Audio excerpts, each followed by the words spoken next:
Cantonment থেকে DGFI থেকে news লিখে মিডিয়াতে দেয় এবং সেইটা মিডিয়া ছাপায়। যারা আগের 3টা নির্বাচনের সাথে জড়িত তাদেরকে দৃষ্টান্তমূলক তাদের ব্যবস্থা নিতে হবে। এই সরকার প্রকাশ করতে হবে গত 1 বছরে এই সরকার কি করেছে সেটা আমাদের সামনে প্রকাশ করতে হবে।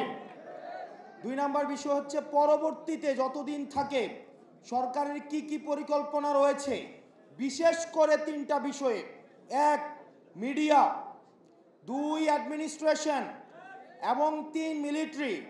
এই 3টা বিষয়ে সরকারের কি ধরনের ব্যবস্থা রয়েছে, কি ধরনের পরিকল্পনা রয়েছে সেগুলো আমাদের সামনে প্রকাশ করতে হবে।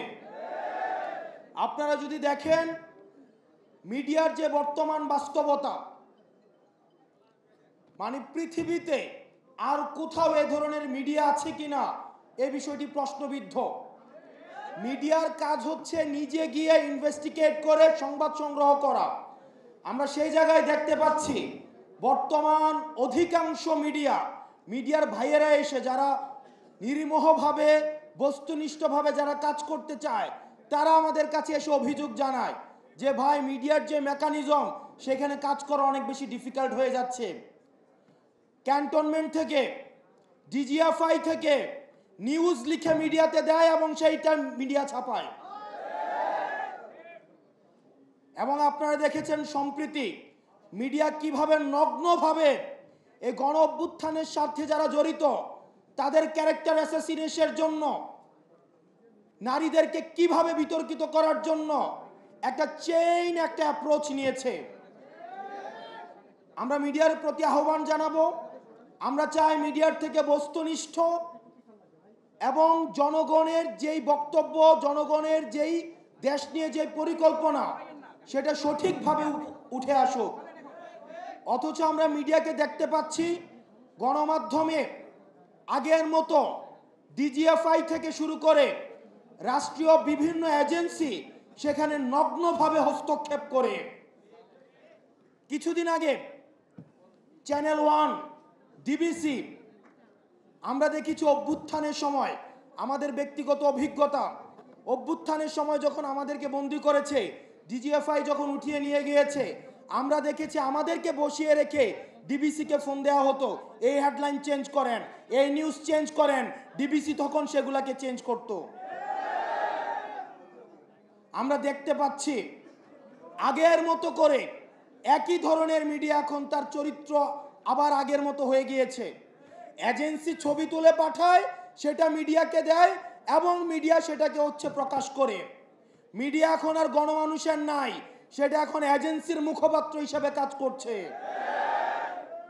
প্রিয় মিডিয়ার ভাই বন্ধুরা যারা আছেন, আমরা আপনাদের কাছে বিনীতভাবে অনুরোধ করব, আমরা চাই না মিডিয়াকে আর কেউ নিয়ন্ত্রণ করুক।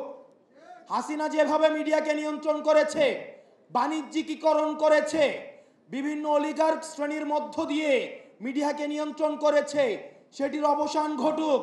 এবং আপনারা যারা গণমাধ্যম কর্মী আছেন, আমরা জানি আপনাদেরকে বেতন দেওয়া হয় না, শুধুমাত্র মিডিয়ার বুমটা ধরিয়ে দিয়ে আপনাদেরকে বলে এটা দিয়ে আপনাদের জীবিকা অর্জন করেন।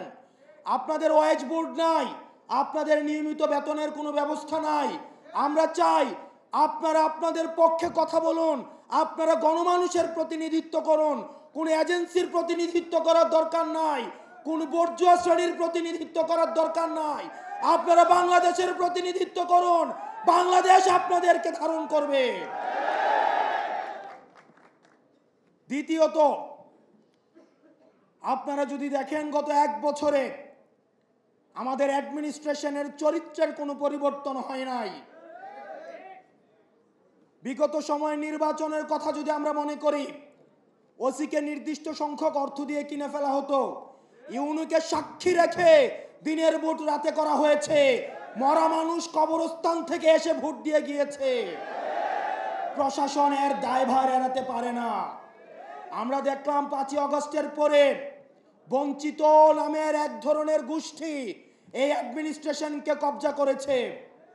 আমরা কিন্তু দেখি নাই গত 15 বছর কোন অ্যাডমিনিস্ট্রেটিভ অফিসার, কোন সচিব, কোন ডিসি, কোন এসপি তিনি পদত্যাগ করতে চেয়েছেন হাসিনার বিরুদ্ধে গিয়ে।